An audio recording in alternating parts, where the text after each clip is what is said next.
Sobre o dia de ontem, nós tivemos um dia bastante atípico, foram mais de 8 horas de julgamento. No final, o placar foi de 2 votos pela condenação. Sobre esse assunto, nós preparamos uma reportagem. Vamos acompanhar. A leitura do voto do ministro Alexandre de Moraes durou cerca de 6 horas. Ele fez uma cronologia da suposta trama golpista, a começar pelo dia 7 de setembro de 2021.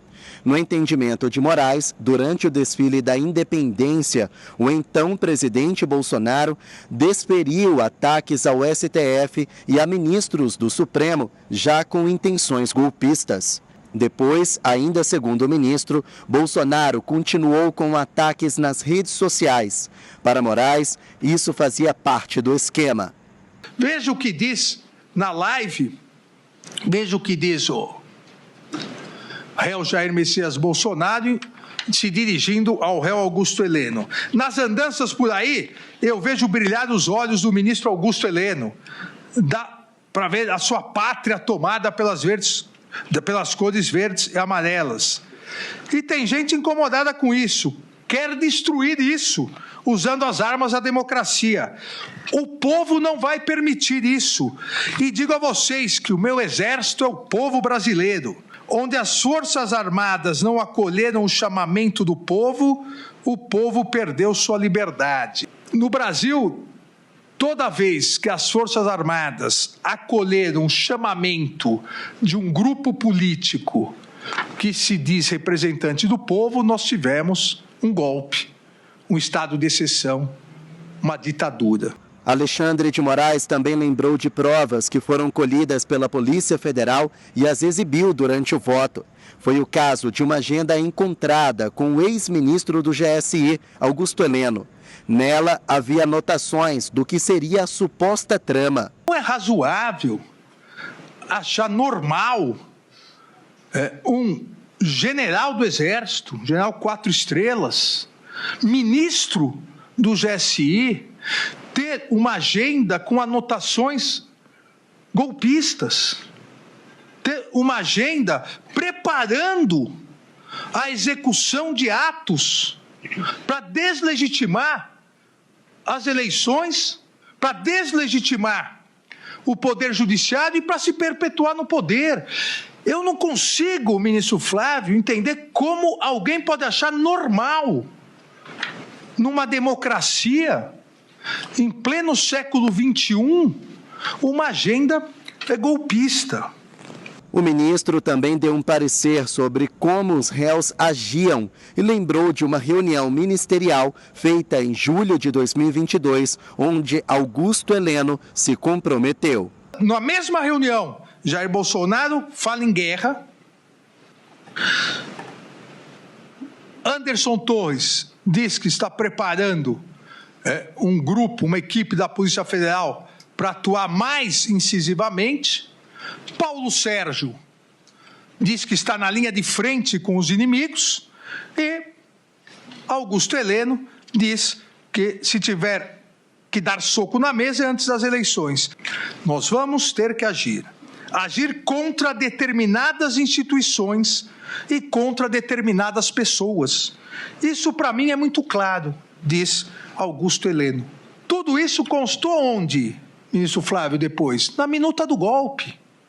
Prisões, fechamento do TSE, criação de uma comissão eleitoral, gabinete pós-golpe. Moraes votou pelos seguintes crimes: abolição violenta do Estado Democrático de Direito, tentativa de golpe de Estado, organização criminosa armada, deterioração de patrimônio tombado e dano qualificado. O deputado federal Alexandre Ramagem, que é réu, não deve responder por esses 2 últimos crimes. O ministro Flávio Dino foi o segundo a votar e concordou com o relator sobre a condenação de todos os réus do núcleo crucial da trama.